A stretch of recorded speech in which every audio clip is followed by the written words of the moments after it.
अब छोलिया हो या लोबिया, सफेद चने या काले चने, सब कुछ मजेदार बने।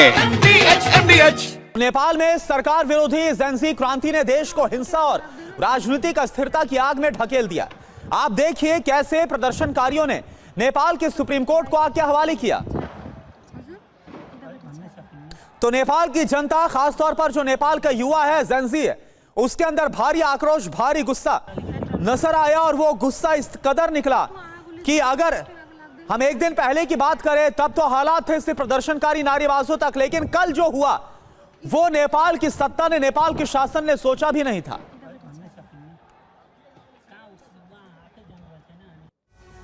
तो नेपाल में उग्र प्रदर्शनकारियों ने संसद को आग के हवाले कर दिया। अब आपको दिखाते हैं संसद की तस्वीरें। तस्वीरों को देखकर आप अंदाजा लगा सकते हैं कि नेपाल में धधकी संग्राम की आग ने कैसे रूप अख्तियार किया। ये देखिए आप,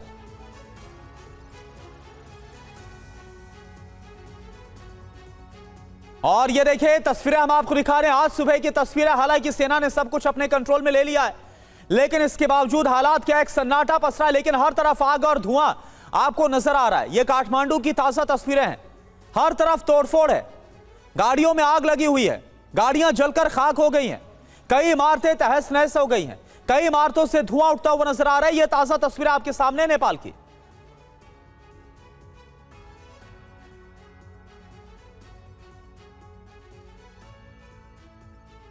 और देखिए हमारे साथ खास मेहमान जुड़े हुए हैं, डॉक्टर मनन द्विवेदी, जो कि एज अ फॉरेन एक्सपर्ट इस वक्त हमारे साथ जुड़े हुए हैं। जो मौजूदा हालात है उस पर हम सर आपसे बात करेंगे, लेकिन रक्सौल बॉर्डर से आकाश वत्स हमारे साथ हैं और काठमांडू से विपिन चौबे इस वक्त हमारे साथ हैं। सबसे पहले विपिन, मैं आपका रुख कर रहा हूं। विपिन, इस वक्त मौजूदा हालात क्या है?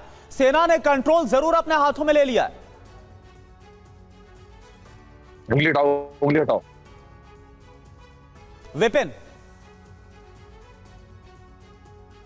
देखिए करुणा, कल रात 10 बजे से सेना ने पूरी तरह से पूरे नेपाल का कंट्रोल अपने हाथों में ले लिया है। खासकर उन जिलों में बहुत प्रभावी रूप से एक्टिव हो गई है जहां पर जमकर हिंसा हुई, जिसमें राजधानी काठमांडू भी शामिल है।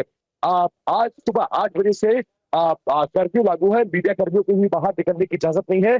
जिन सिंह दरबार हो गया, पार्लियामेंट हो गया, मंत्रालय हो गया, जहां जहां पर आग लगाई गई थी वो सारे इलाके सेना ने अपने कब्जे में ले लिया है। आम नागरिकों को बाहर ना निकलने के लिए कहा गया है, भीड़ नहीं जुटने की चेतावनी दी गई है, हैवी कर्फ्यू डिप्लॉय कर दिया गया है। और अभी भी सड़कों पर सन्नाटा आप साफ तौर पर देख सकते हैं कि सुबह 9 बज चुके हैं, लेकिन पूरी सड़क आपको खाली नजर आएगी और सामने दूर आपको सेना के जवान नजर आएंगे। इस तरह से सेना ने थोड़ा आगे आइए, इस तरह से देखिए, इस तरह से सेना ने मोर्चा संभाला है और हर कॉलोनीज, हर नुक्कड़, हर गली, हर चौराहे पर आपको सेना ही सेना नजर आएगी। सामने आपको सेना की डिप्लॉयमेंट नजर आएगी। इस तरह से ट्रकों से सेना के जवान उतारे जा रहे हैं, वेल इक्विप्ड है। और ये भी कहा गया है कि अगर कोई कानून को अपने हाथ में अब लेने की कोशिश करे तो सख्ती से निपटा जाएगा। और इस बात की जानकारी खुद सेनाध्यक्ष ने भी दी थी। तो सेना की मौजूदगी, बंद हुई दुकानें, कर्फ्यू जैसा माहौल और जो प्रमुख स्थान है बेशक वो जल गए हैं, लेकिन अब सेना ने उसको अपने कब्जे में ले लिया है। इक्का दुक्का जो गवर्नमेंट एम्प्लॉइज हैं, जो इमरजेंसी सर्विसेज से जुड़े हुए हैं, उनको जाने की इजाजत। इसके अलावा आपको एम्बुलेंस मिलेगा, सेना की गाड़ी, सुनसान सड़कें, बंद दुकानें, ये तमाम चीजें बता रही हैं कि काठमांडू में चीजें अब थोड़ी सी कंट्रोल में हुई हैं। लेकिन कल भी ऐसी ही तस्वीर थी। 12 बजे की बात करूं ना, तस्वीर क्या होगी वो बहुत इंपॉर्टेंट होगा। क्या मॉब आज भी निकलेगा, क्या हंगामा होटंग आज भी होगा, वो सबसे बड़ा सवाल है। फिलहाल सिचुएशन कंट्रोल में है, कर्फ्यू लगा दिया गया है, सेना आपको साफ तौर पर नजर आएगी और सिचुएशन को संभालने की और वापस काठमांडू को पटरी पर लाने की पूरी कोशिश की जा रही है। बिल्कुल विपिन, तो देखना होगा क्योंकि कल जब दिन चढ़ा था इसके बाद हालात खराब हुए थे। आज हालांकि सेना का कंट्रोल है, सड़कों पर सेना के जवान है, तो इसके बाद क्या होता है? रक्सौल बॉर्डर का रुख करते हैं। आकाश वत्स वहां से नजर आ रहे।